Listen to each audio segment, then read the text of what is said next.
Mi hijo eligió la familia que el dinero puede comprar, y en esa elección me dejó atrás, en medio de las cenizas. Hizo las maletas, me dio un abrazo frío y se fue a vivir a la mansión de sus suegros, gente importante, de reputación sucia y bolsillos llenos. Pocos días después, en el silencio de la madrugada, desperté con un olor que no era el de la pólvora con la que trabajé toda la vida. Era el olor a odio, a gasolina. El fuego lamía las paredes de la casa que construí con mis propias manos. El calor era tanto que parecía que el mismo infierno había venido a buscarme. Pensaron que el fuego se lo llevaría todo. Mi historia, mis herramientas, mis memorias. Lo que no sabían es que las cosas de más valor, un hombre las guarda donde ningún fuego puede llegar, en el corazón de la tierra y en el corazón de un padre. Esta historia que voy a contarte no es sobre el fuego que quema la madera, sino sobre aquel que arde dentro de uno, la llama de la dignidad. Es sobre un viejo que dedicó cada callo de sus manos a dibujar alegrías en el cielo oscuro y que de repente vio la oscuridad entrar por la puerta principal, traída por quien él enseñó a caminar. Sé que lo que pasó aquella noche fue solo el comienzo, porque podían quemar mi techo, mi ropa, la mecedora de mi difunta Esmeralda, pero no podían quemar lo que soy, lo que sé, lo que mi padre me enseñó. Escucha esta historia hasta el final, suscríbete al canal y dime, ¿qué harías en mi lugar? ¿Y desde dónde me estás viendo? Tú, compañía en este viaje me hará bien. Mi nombre es Ignacio, tengo 78 años, o como prefiero contar, tengo 78 eneros de cielos iluminados. Nací y me crié aquí en Tultepec, la tierra que conversa con el cielo a través del fuego, la capital mundial de los fuegos artificiales. Soy un maestro pirotécnico, un artesano de la luz.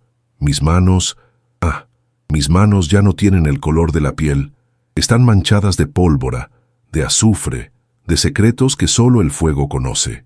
Son gruesas, llenas de callos. Cada uno es una historia, un riesgo, la fiesta de un santo, una boda, un bautizo. La gente hoy ve a un viejo, encorvado por el tiempo, pero yo no me siento viejo, me siento impreso.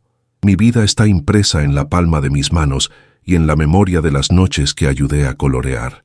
Dicen que soy un hombre de pocas palabras, y es verdad. Nunca me gustó el ruido, la charla vacía. El único ruido que me alegra el alma es el del cohete subiendo, rasgando el silencio, para después explotar en una cascada de luz. Mi hijo nunca entendió eso. Para él era solo ruido, peligro. Para mí es arte. Es tomar la oscuridad y pintar en ella un sueño, un suspiro. Mis ojos pueden estar cansados, pero todavía brillan. Es lo que llaman una mirada chispeante. Es la pasión de toda una vida que se niega a apagarse, incluso cuando todo alrededor se convierte en humo. Yo no fabrico fuegos, yo doy vida a pequeños instantes de eternidad en el cielo, para que la gente, por un segundo que sea, se olvide del suelo. Fui criado bajo dos pilares, honor y tradición. Mi padre, que aprendió de mi abuelo, me enseñó que la pólvora no tolera insolencias. Exige respeto, exige precisión, exige que tu palabra sea más firme que la madera del banco de trabajo. El honor, para un hombre como yo, está en cumplir lo que prometes, en mirar a los ojos, en entregar un trabajo que no avergüence el nombre de la familia. Y la tradición es el alma de nuestro oficio, las fórmulas secretas, la manera correcta de mezclar los polvos, el tiempo de secado.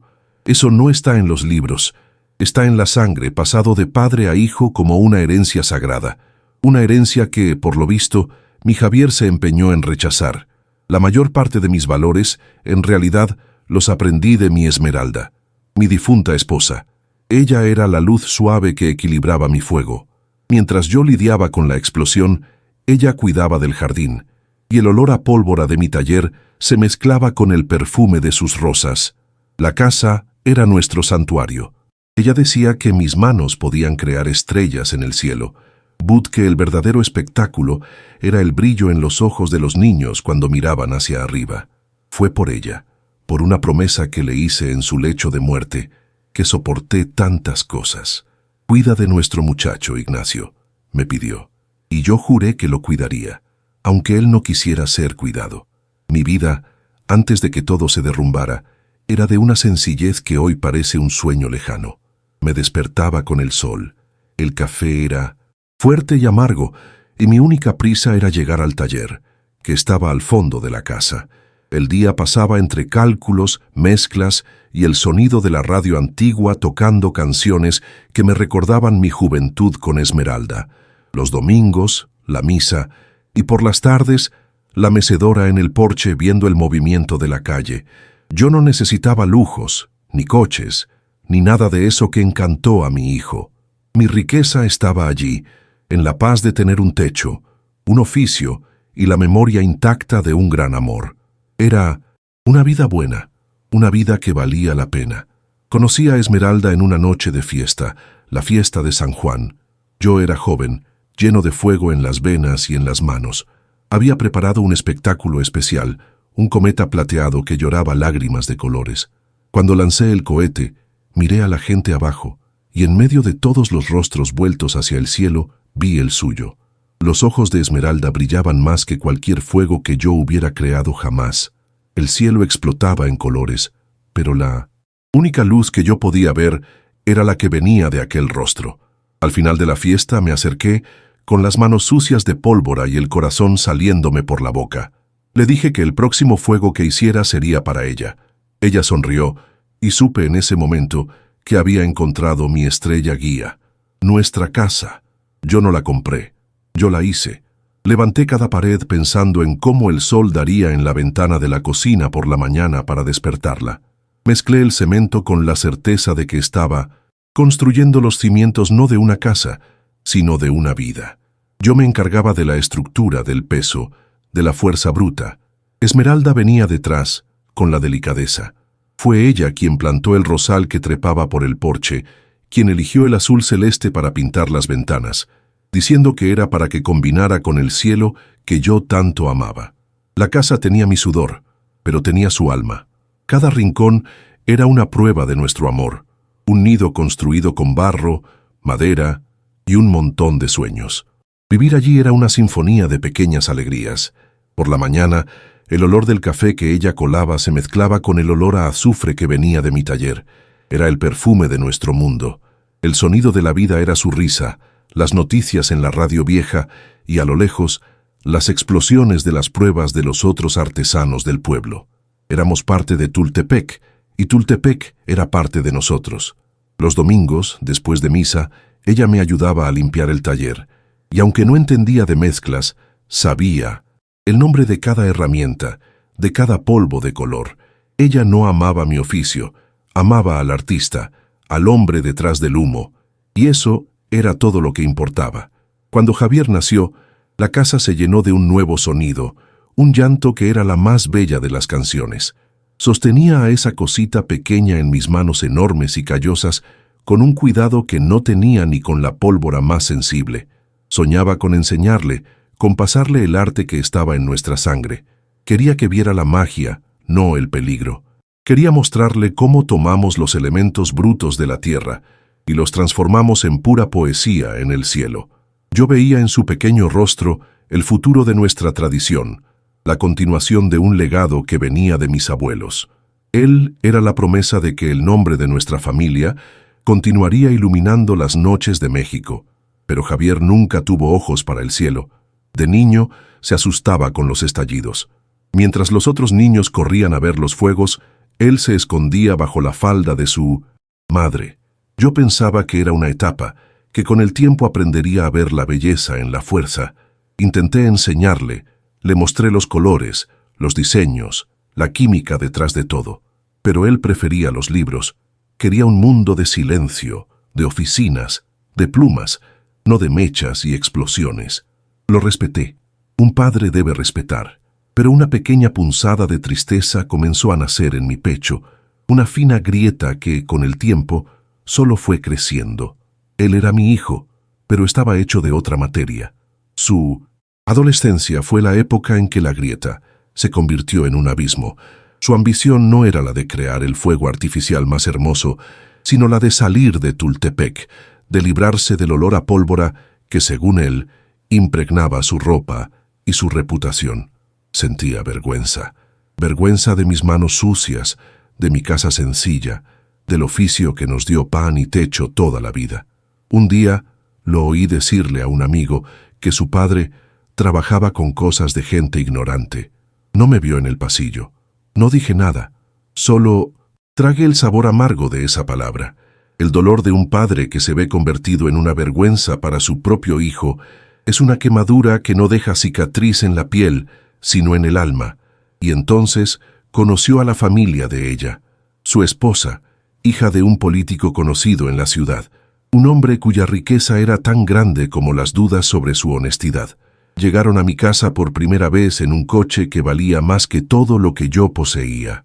Miraron mis muebles sencillos, las paredes con las fotos, mías y de Esmeralda, con un desprecio disfrazado de sonrisa. Su novia no quiso beber de mi agua, dijo que prefería una embotellada. Su padre me dio un apretón de manos flojo, sin mirarme a los ojos. En ese momento supe que no solo estaba conociendo a la familia de la novia de mi hijo, estaba conociendo a las personas que se lo llevarían para siempre. A partir de ahí, Javier se transformó. Empezó a usar ropa que no parecía suya, a hablar de inversiones, de contactos, de un futuro brillante lejos del polvo de Tultepec. Venía a visitarnos y pasaba todo el tiempo en el celular resolviendo negocios importantes. Criticaba mi conformismo, mi falta de visión. La novia y el suegro lo llenaban de promesas, de una vida de lujo, y él bebía cada palabra como un hombre sediento en el desierto. Lo convencieron de que su pasado, su origen, mi historia, era un peso que necesitaba soltar para poder volar, y mi hijo, ciego por la ambición, lo creyó. El desprecio de ellos era sutil, pero cortaba como el vidrio. En un almuerzo de domingo, el último que tuvimos todos juntos, mi yerno hizo una broma. Dijo que en la próxima fiesta del pueblo yo no necesitaría lanzar fuegos, bastaría con encender un puro cerca de mi taller para que todo volara por los aires. Todos rieron, menos yo. Javier rió también, una risa sin gracia, de quien sabe que está traicionando a su propia sangre. Permanecí en silencio, terminando mi plato. No iba a darles el gusto de verme reaccionar, de rebajarme al nivel de su maldad.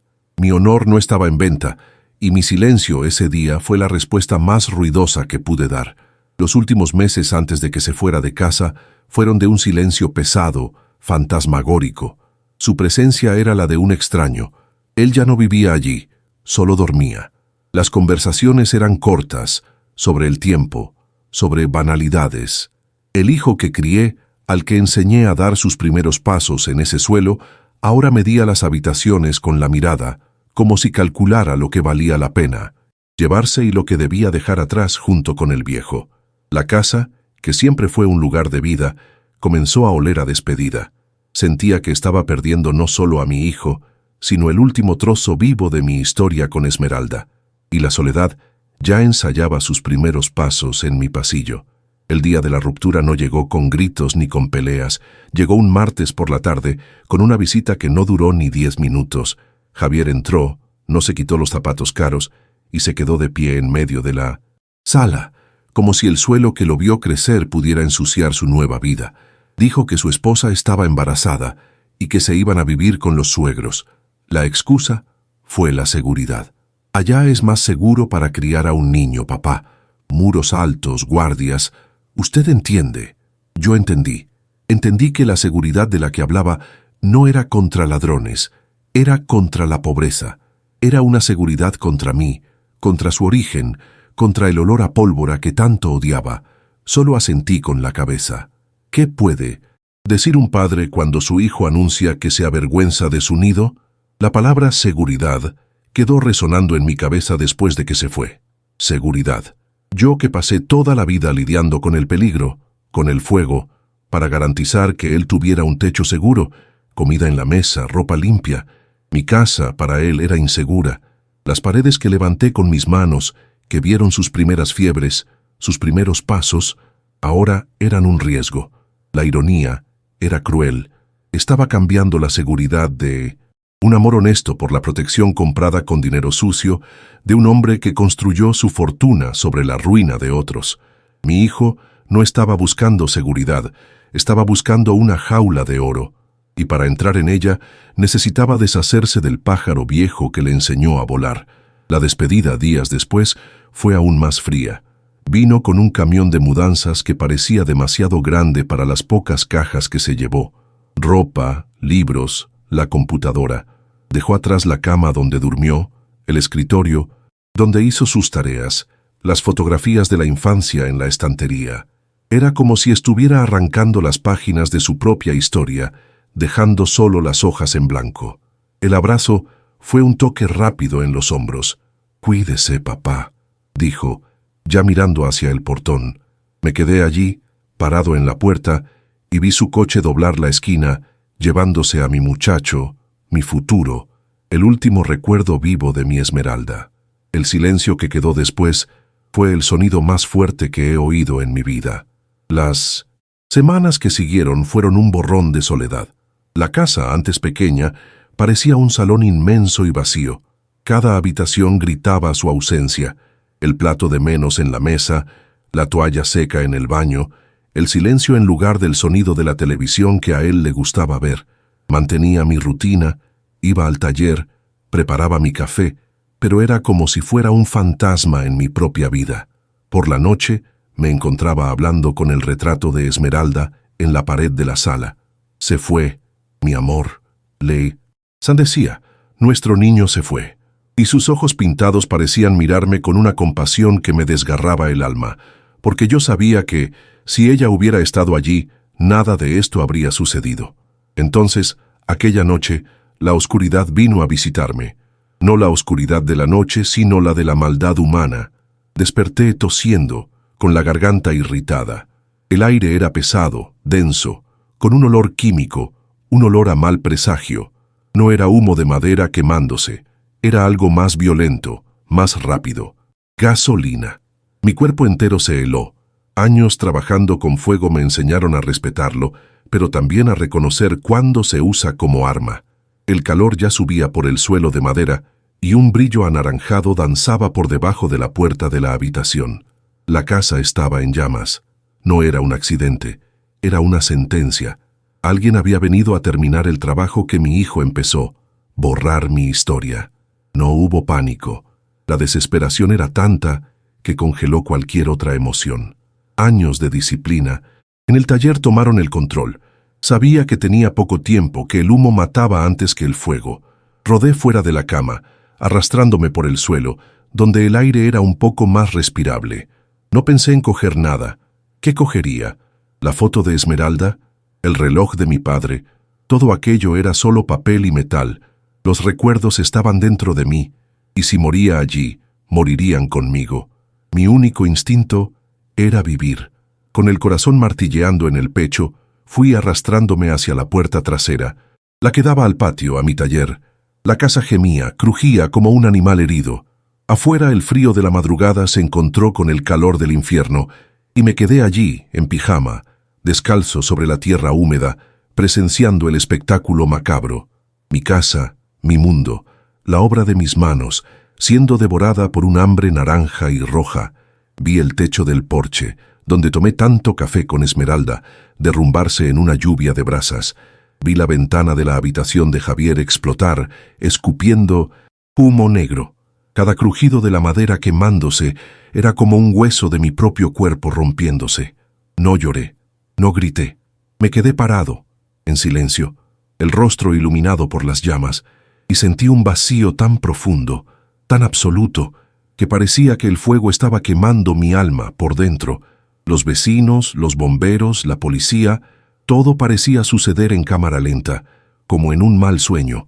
Alguien me puso una manta sobre los hombros, otra persona me dio un vaso de agua que tembló en mi mano. Respondía a las preguntas de los policías como un autómata. ¿Tiene usted enemigos? No que yo sepa. ¿La instalación eléctrica era antigua? No, yo mismo la revisé. ¿Notó algo extraño? El olor olía a gasolina. El policía anotó en una tablilla, con la mirada de quien ya ha oído esa historia muchas veces. Prometieron investigar, pero su tono de voz decía que las llamas suelen quemar todas las pruebas, que la justicia a veces también se convierte en humo y desaparece en el aire.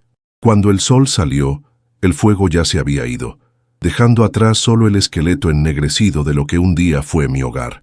El humo todavía subía de los escombros, perezoso, como un último suspiro. El olor a quemado y a agua sucia dominaba el aire. Los vecinos me miraban con pena, los policías se fueron, y yo me quedé allí, solo, frente a mi vida en ruinas. Era el fin de todo. Al menos era lo que ellos querían que yo pensara. Pero mientras miraba a ese montón de cenizas, mis ojos no estaban enfocados en la destrucción. Estaban fijos en un punto específico del suelo, un lugar que el fuego no tocó, la entrada, la puerta a mi secreto, a mi santuario. A la mañana siguiente, cuando el sol iluminó la brutalidad de las cenizas, los vecinos vinieron. Trajeron café, pan dulce, un abrigo grueso para calentarme. Ofrecieron sus casas, una habitación, un plato de comida caliente. Agradecí a cada uno con un gesto de cabeza, aceptando solo el café. Me negué a salir de allí, de ese pedazo de suelo, que todavía era mío. Acerqué una silla de hierro que el fuego torció pero no destruyó y me senté, mirando los escombros. No estaba de luto, estaba de vigilia, vigilando la tumba de mi vida antigua para asegurarme de que nada más me sería robado. Principalmente mi dignidad. Mi hijo no llamó, no esperaba que lo hiciera. Su silencio era la confesión que la policía nunca encontraría. En los días que siguieron, el silencio fue mi única respuesta. Para las preguntas piadosas de los vecinos, para las miradas curiosas que pasaban por la calle, para la pregunta que ardía dentro de mí. ¿Por qué? Sabía que las palabras no servirían de nada. ¿Discutir? ¿Con quién? ¿Contraatacar? ¿Cómo? Mi venganza no sería ruidosa como los fuegos que fabrico. Sería silenciosa, metódica, construida con la misma paciencia con la que mezclo los polvos para crear un nuevo color en el cielo. Decidí allí, sentado en esa silla torcida, que no pasaría el resto de mis días siendo la víctima. El fuego me quitó el pasado, pero me devolvió el futuro. Un futuro en blanco que tendría que escribir desde cero, y la primera palabra sería recomienzo. Al tercer día, me puse un par de guantes viejos y comencé el trabajo. Solo. Empecé a retirar los escombros, pedazo por pedazo. Cada viga quemada, cada teja rota, cada fragmento de vidrio derretido pasaba por mis manos. Era un trabajo pesado, lento, pero necesario. No era solo para limpiar el terreno, era para sentir el peso de mi pérdida, para tocar con los dedos el final de aquella historia. Cada trozo de escombro que tiraba en la carretilla era un recuerdo que estaba conscientemente dejando atrás. No estaba demoliendo lo que quedaba de mi casa. Me estaba excavando a mí mismo, buscando bajo las cenizas los cimientos que aún estuvieran intactos. Mi soledad en el trabajo no duró mucho. Al día siguiente, mi vecino, Roberto, un carpintero, apareció con su hijo y una carretilla. No dijo casi nada, solo: «Vine a ayudar, Ignacio». Poco después, llegaron otros. Los artesanos de Tultepec, hombres como yo, de manos callosas y pocas palabras.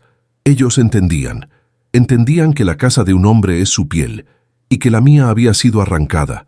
No me hicieron preguntas, no me ofrecieron consejos, simplemente trabajaron a mi lado, en silencio. El sonido de las palas y los picos se convirtió en nuestra conversación. En esa comunidad de fuego y polvo, la solidaridad era un pacto que no necesitaba firma, y yo, que había sido abandonado por mi sangre, me vi amparado por extraños.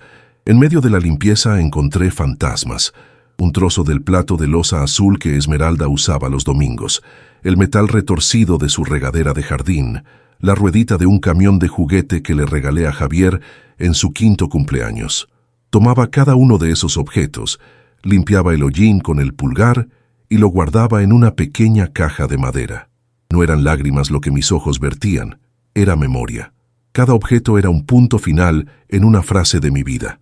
No estaba guardando restos, estaba guardando las pruebas de que aquella vida, aquel amor, aquella familia, un día, fueron reales. Necesitaba esos puntos finales para poder empezar un nuevo párrafo. Fue entonces cuando sucedió. Estábamos limpiando el área donde estaba la sala, el corazón de la casa. Al retirar una gran losa de hormigón que se había derrumbado, algo apareció. Una parte del suelo, debajo de toda esa suciedad, estaba limpia, intacta, una geometría que no tenía sentido con el resto de la destrucción. Les pedí a todos que se detuvieran. Sentí un escalofrío. Me acerqué, me arrodillé y con las manos comencé a barrer el hollín. Y allí estaba, como la tapa de un tesoro enterrado, el contorno inconfundible de mi puerta de acero, la entrada a mi mundo subterráneo, la entrada del taller que ni Esmeralda sabía que era tan fortificado. Mi secreto. Abrí la cerradura con una llave que siempre llevaba conmigo, en el mismo llavero de la puerta principal. La puerta era pesada. Con un gemido de metal, se abrió. Una bocanada de aire fresco y familiar subió de las profundidades, un aire con olor a tierra, a azufre, a trabajo y a secreto. Bajé las escaleras de hormigón lentamente y a cada paso el sonido del mundo de arriba desaparecía. Cuando mis pies tocaron el suelo del taller, la débil luz de la lámpara de emergencia reveló la escena. Todo estaba perfecto, intacto. Mis herramientas colgadas en la pared, los frascos de reactivos alineados en las estanterías, el banco de trabajo limpio. El fuego se llevó la casa, pero no logró entrar en el alma de la casa. Caminé hasta un viejo baúl de madera que estaba en un rincón, debajo de una lona. Lo abrí. Adentro, entre planos y esquemas antiguos, estaba el cuaderno de cuero con la caligrafía de mi abuelo, la fórmula, el corazón del dragón, el fuego artificial más espectacular y peligroso jamás creado por nuestra familia. Pero no era solo eso. En el fondo del baúl había una caja de metal. Dentro de ella, las cartas que intercambié con Musintos. Esmeralda cuando éramos jóvenes y doblada en 4, la escritura de un pequeño terreno, una propiedad en la Ciudad de México, una inversión que hicimos hace 50 años, un sueño de vejez que el tiempo nos hizo olvidar. No era solo un papel, era una semilla. Subí las escaleras de vuelta a la luz del día, sosteniendo aquel papel amarillento en la mano. Mis vecinos me miraron, esperando una explicación. Yo solo los miré de vuelta, y por primera vez desde el incendio, un brillo diferente se apoderó de mis ojos. No era el brillo chispeante del artesano, ni el brillo opaco del dolor. Era el brillo del acero siendo forjado. El brillo de la pólvora antes de la ignición. Ya no era un viejo sin hogar, una víctima de las circunstancias. Era un hombre que acababa de encontrar la mecha para encender su futuro. El fuego de ellos no me había destruido. Solo había limpiado el terreno para mi próximo espectáculo. Con la escritura amarillenta en las manos, hice el viaje a la Ciudad de México. La ciudad era un monstruo de ruido y prisa, un mundo que no era el mío. Encontré el terreno en un barrio que en mis tiempos de joven no era nada, pero que ahora se había convertido en un lugar de gente rica, lleno de edificios altos y tiendas de lujo. La tierra que Esmeralda y yo compramos con los ahorros de una vida valía una fortuna. En la oficina del abogado, los hombres de traje me miraron de arriba a abajo, vieron mis manos callosas, mi ropa sencilla, y seguramente pensaron que podían engañar a un viejo del campo. Pero yo no tenía prisa. Escuché las ofertas con la misma paciencia con la que espero que la mecha se queme, y al final, sin alterar la voz, dije mi precio. Un precio justo. Se asombraron de mi firmeza, pero pagaron. Volví a Tultepec no como un hombre rico, sino como un hombre con una misión. Podría haber construido una casa nueva, más grande y más bonita. ¿Pero para qué? Una casa sin las risas de Esmeralda, sin los recuerdos en los rincones. Sería solo una caja de ladrillos. El dinero me quemaba en el bolsillo, pero no con el deseo de lujo. Quemaba con un propósito. En mis paseos por las calles de Tultepec veía a los jóvenes, los hijos de otros artesanos, trabajando en talleres de traspatio, sin seguridad, sin técnica, aprendiendo a base de suerte y peligro. Veía el mismo fuego en sus ojos que un día existió en los míos, pero veía también el riesgo, el desperdicio de talento. Ahí estaba mi respuesta. No usaría ese dinero para reconstruir mi pasado. Lo usaría para construir el futuro de ellos. Compré un terreno grande, más alejado del centro del pueblo, y comencé a diseñar. Yo mismo hice los planos, no en papel, sino en un borrador en mi cabeza. no sería solo una escuela, sería un santuario para nuestro arte. Talleres espaciosos y seguros, con sistemas de ventilación, paredes reforzadas, y en el corazón de todo, un taller subterráneo, una fortaleza, mucho más segura que la mía antigua. Llamé a los mismos vecinos que me ayudaron a limpiar las cenizas para que me ayudaran a levantar las paredes. Les pagué a cada uno un salario justo. El dinero que Esmeralda y yo soñamos para nuestro descanso ahora estaba generando trabajo y esperanza para la comunidad que me abrazó cuando no tenía nada. Cuando la escuela estuvo lista, pinté el portón de azul celeste, el color de las ventanas de mi antigua casa. En la placa de madera mandé a tallar el nombre, Escuela de Luz Esmeralda. Su luz, que era la bondad y la delicadeza, guiaría el fuego de esa nueva generación. Al principio los jóvenes vinieron desconfiados, estaban acostumbrados a la libertad peligrosa de sus propios talleres, pero poco a poco se dieron cuenta de que yo no estaba allí para darles órdenes, estaba allí para entregarles secretos. No enseñaba solo a mezclar el nitrato de potasio con el carbón, enseñaba la historia detrás de cada color, el respeto que se debe tener por la pólvora, la disciplina de un artista que pinta con fuego. Las clases eran más prácticas que teóricas. Les mostraba cómo el toque de los dedos, la humedad del aire, la paciencia de la espera, todo influía en el resultado final. Mi voz, siempre baja, se hacía oír sobre el sonido de las herramientas. Yo no gritaba, demostraba, y ellos, acostumbrados a los gritos y las prisas, aprendían en el silencio, en la observación. Veía en cada uno de ellos un poco de mí, la misma terquedad, la misma pasión. Y por primera vez en mucho tiempo, mi taller no era un lugar de soledad, sino de vida, de risas, de futuros construyéndose. Perdí un hijo por la ambición, pero gané decenas de aprendices para el arte. Mi vida se convirtió en la escuela. Vivía en una pequeña habitación en la parte de atrás, sencillo como siempre fui. Pero mi vida ya no era pequeña. Se desbordaba más allá de esas paredes. En mis ratos libres, arreglaba la bicicleta del hijo del panadero, o me sentaba en la plaza y veía a los niños jugar. A veces, uno de ellos se acercaba y me preguntaba cómo hacía las estrellas que caen del cielo, y yo le explicaba con la paciencia de un abuelo. Volví a frecuentar la iglesia, no para pedir nada, sino para agradecer. Encendía una vela por mi Esmeralda y le contaba, en silencio, sobre nuestros nuevos hijos, sobre la luz que ella, incluso desde lejos, continuaba esparciendo por el mundo. La primera gran prueba de la escuela fue en la fiesta anual de Nuestra Señora de Loreto, la patrona de los pirotécnicos. Todo el pueblo estaba allí, esperando lo mismo de siempre. Pero lo que vieron esa noche fue diferente. Mis alumnos, organizados y disciplinados, presentaron un ballet de luces y sonidos. No eran solo explosiones, era una historia contada en el cielo, con ritmo, con emoción, con colores y formas que nunca se habían visto en Tultepec. Al final, cuando una cascada plateada formó la imagen de una rosa, un silencio de asombro se apoderó de la plaza, seguido por una ola de aplausos que parecía no tener fin.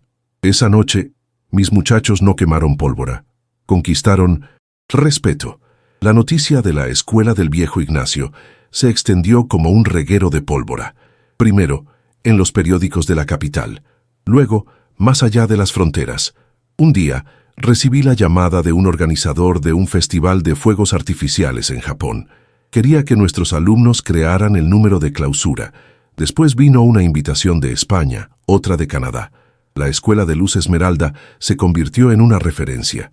Y yo, Ignacio, el viejo que lo perdió todo, me convertí en una leyenda viva. No porque fuera mejor que los demás, sino porque entendí que el verdadero legado de un hombre no es lo que guarda para sí mismo, sino lo que comparte con los otros, lo que enseña. Ahora, al final de la tarde, mi mayor placer es sentarme en el porche de la escuela y observar. Veo a los jóvenes trabajando, concentrados, con el ceño fruncido por el esfuerzo y los ojos brillantes de alegría con cada acierto. Se cuidan unos a otros, siguen las reglas de seguridad, comparten descubrimientos. El aire ya no huele a peligro, sino a creación. Ya no tengo mi casa, pero mi casa nunca ha sido tan grande. No tengo la compañía de mi hijo, pero nunca he estado tan poco solo. El fuego que intentó borrarme, en realidad, fue la chispa que encendió la luz más grande y hermosa de mi vida. Estaba en paz, una paz construida sobre las cenizas, sólida como la roca. La paz, sin embargo, es como una tregua en la guerra. Nunca se sabe cuándo va a terminar. Y la mía terminó un jueves por la tarde. Estaba en el patio enseñándole a un joven aprendiz la sutil diferencia entre el brillo del magnesio y el del aluminio, cuando uno de mis alumnos me llamó. «Maestro, hay un hombre en el portón. Dice que es su hijo». Mi corazón, ese viejo músculo cansado, dio un vuelco doloroso. Me limpié las manos en el delantal y caminé lentamente hacia la entrada. Y allí estaba él, Javier. No el hombre arrogante de ropa cara que me dejó atrás, sino un despojo de persona, delgado, demacrado, con una barba de varios días y los ojos hundidos de quien no duerme. No vino en un coche de lujo. Vino a pie, trayendo de la mano a un niño pequeño, de ojos asustados. Me detuve a pocos pasos de él, con el portón de hierro entre nosotros. Nos quedamos mirándonos en silencio por un largo momento. Yo veía en él el retrato de la derrota, la consecuencia de sus elecciones. Él, imagino, veía en mí el fantasma del padre que intentó borrar y que de alguna forma renació de las cenizas más fuerte que antes. Sus ojos se llenaron de lágrimas y fue el primero en desviar la mirada, vencido.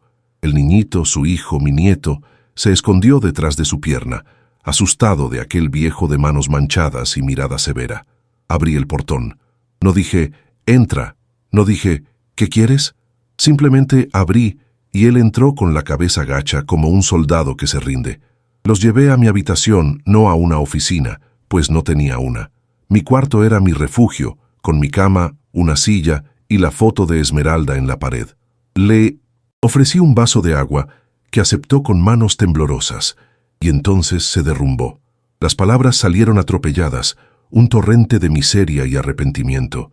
Contó del escándalo de corrupción de su suegro, de cómo el político usó su nombre para librarse, dejándolo con toda la culpa. Contó cómo su esposa, a la primera señal de problemas, tomó lo que quedaba del dinero y lo abandonó, diciendo que no iba a vivir en la pobreza.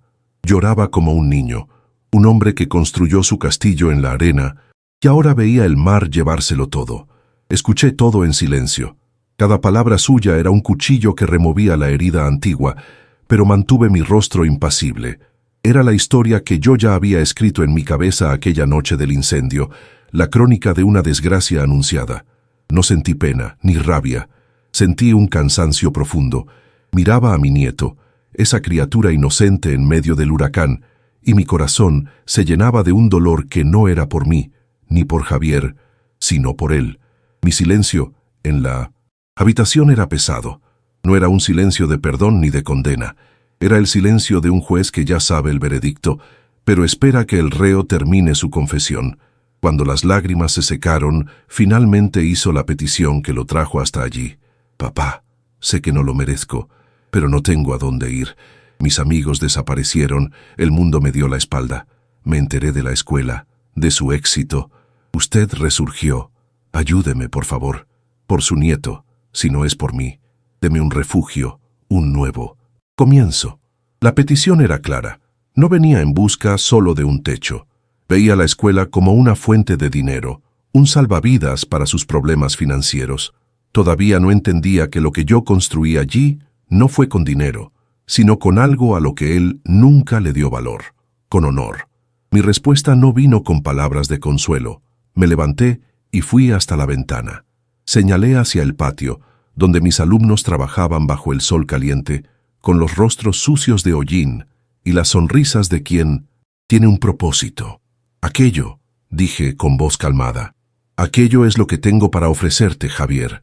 Trabajo, un techo a cambio de sudor, un plato de comida a cambio de humildad. Aquí, el pan se gana con las manos sucias de pólvora y con la espalda encorvada sobre el banco de trabajo. El dinero que buscas no crece en los árboles, nace del esfuerzo y del respeto por el oficio». No estaba imponiendo una condición, le estaba presentando mi mundo, la única verdad que conocía. Javier se quedó sin palabras. Su rostro mostraba la confusión, la decepción. Esperaba un cheque, un abrazo de padre pródigo, una solución fácil, y yo le ofrecí una pala, un banco de trabajo, el camino más difícil de regreso, el mismo camino que un día llamó cosa de gente ignorante. El silencio en la habitación era cortante. El niñito, ajeno a todo, comenzó a quejarse de hambre o de cansancio, y ese sonido, el sonido puro de la necesidad de un niño, rompió la tensión. Ignoré a Javier por un instante, me agaché y extendí mi mano callosa hacia mi nieto. «Ven», dije suavemente, «el abuelo va a buscarte un vaso de leche». Dejé mi decisión flotando en el aire, un humo denso entre mi hijo y yo. La noche cayó sobre la escuela, y con ella un silencio que parecía más pesado que de costumbre. Dejé a Javier y a mi nieto en la habitación de huéspedes, un cuarto sencillo que mantenía para visitantes. Yo me retiré a mi taller, mi santuario subterráneo. El olor a pólvora y a tierra me calmaba, me ayudaba a pensar. La imagen de mi hijo, quebrado, humillado, no salía de mi cabeza, y la imagen de mi nieto con los mismos ojos de Esmeralda me perforaba el alma. La vida, con su ironía cruel, me había devuelto al hijo que me abandonó, pero lo trajo de vuelta con un pedazo inocente de mi propia sangre. ¿Qué haría? ¿Qué hace un padre, un hombre, en una encrucijada como esa? El dilema me desgarraba por dentro. Una parte de mí, el padre, quería simplemente abrazarlo, decirle que todo estaría bien, darle el dinero que necesitaba para recuperarse y enviarlo a él y a mi nieto lejos, a una nueva vida. Sería el camino más fácil, el de la compasión inmediata. Pero la otra parte de mí, el maestro, el hombre forjado en el fuego, sabía que eso no sería perdón, sería debilidad. Sería darle el mismo veneno de la facilidad que lo destruyó la primera vez. La verdadera ayuda sería ofrecerle el antídoto, el trabajo, la dignidad, la oportunidad de reconstruirse a sí mismo, no su cuenta bancaria. Pero ¿tendría él fuerzas para eso? Pensé en mi Esmeralda. ¿Qué haría ella? Su corazón era un océano de bondad. Ella ciertamente lo acogería sin pensarlo dos veces, curaría sus heridas con besos y caldo caliente. Ella vería solo al niño asustado detrás del hombre que fracasó. Pero Esmeralda también era fuerte. Detestaba la deshonra, la mentira. Tal vez lo acogería, sí, pero con la mirada firme de quien exige un cambio verdadero. Me diría, Ignacio, nuestro hijo necesita un padre, no un banquero. Y tal vez era eso. El mayor acto de amor no sería darle lo que él quiere, sino lo que necesita, aunque sea la lección más dura de su vida. Y estaba la escuela, mis otros hijos, los jóvenes que me miraban como un guía, como un ejemplo. ¿Qué pensarían si vieran al hijo del maestro, al hombre que representa todo lo que ellos luchan por no ser, recibiendo un tratamiento especial? La escuela fue construida sobre la roca de la honestidad y el trabajo duro. La presencia de Javier, con su historia de codicia y fracaso, podría ser una grieta en esos cimientos. Tenía una responsabilidad con ellos, con el futuro que estaba ayudando a construir para Tultepec. Mi legado ya no era solo mi sangre, sino la semilla que planté en cada uno de esos aprendices. Bajé a mi bóveda subterránea, el lugar más seguro y secreto. Abrí el viejo baúl y tomé el cuaderno con la fórmula del corazón del dragón. Las páginas amarillentas contenían el mayor secreto de mi familia. Por un instante, pensé en revelárselo a Javier, en darle el poder de crear el fuego artificial más espectacular del mundo. Sería una herencia, un nuevo comienzo, pero al mirar la caligrafía de mi abuelo, entendí la verdad. La fórmula no era el verdadero tesoro. El tesoro era el carácter, la disciplina, el honor necesario para usarla. Darle eso a Javier ahora sería como darle pólvora a un niño. No estaba listo. Tal vez nunca lo estaría. Guardé el cuaderno de vuelta en el baúl, en su lugar seguro. La decisión no estaba en esas páginas. Estaba dentro de mí. Subí las escaleras y fui a la pequeña cocina anexa a mi habitación. Tomé mi cafetera, la misma que sobrevivió al incendio, toda abollada y manchada de humo, pero que aún funcionaba perfectamente. Comencé el ritual de todas las noches. Molí los granos, sentí el aroma fuerte invadir el aire, herví el agua. Cada gesto era lento, preciso, familiar. Ese simple acto de preparar un café me conectaba con quien yo era, con la sencillez que siempre me guió. Y en el silencio de ese ritual, las cosas comenzaron a aclararse. Mientras el agua caliente pasaba por el polvo, pensaba en la naturaleza de mi oficio. Tomo elementos oscuros, polvos sin vida, y los transformo en luz, en espectáculos de pura alegría. Es un trabajo de transformación. Miré por la ventana hacia la habitación donde dormía mi hijo. ¿Sería él solo un polvo oscuro, inerte, o todavía existía dentro de él una chispa, una posibilidad de luz? Perdonar no era olvidar. Tal vez perdonar era creer en la transformación, por más improbable que pareciera. Creer que incluso de las cenizas de una vida, algo nuevo y luminoso podría, con mucho esfuerzo, comenzar a brillar. Era un riesgo, el más grande de todos. Terminé de colar el café. El olor fuerte y amargo llenó la cocina. En lugar de una, llené 2 tazas de peltre, mis favoritas. Me quedé allí parado, con una en cada mano, el calor pasando a mi piel. Frente a mí, el pasillo oscuro se dividía. A la izquierda, la puerta que daba a mi porche, a la soledad y a la paz que conquisté con tanto sudor. A la derecha, la puerta de la habitación donde dormían mi hijo y el futuro, en la forma de un niño pequeño. La elección era simple, pero pesaba una vida entera. ¿Esta historia tuvo sentido para ti también? Es una elección difícil, ¿no es así? Cuéntame, ¿crees que un hombre puede cambiar realmente? ¿O morimos siendo quienes siempre fuimos? Con las 2 tazas en las manos, di un paso adelante, fuera de la cocina. Mi pie tocó el suelo frío del pasillo. La verdadera luz. Aprendí. No es la que ilumina el cielo en la oscuridad, es la que uno enciende dentro de sí mismo para encontrar el camino. Si él encontrará la suya, no lo sé. Pero, ¿y tú? ¿Qué camino habrías tomado en mi lugar? ¿El de la izquierda o el de la derecha? ¿Habrías perdonado? Respóndeme aquí en los comentarios, tu opinión me importa mucho.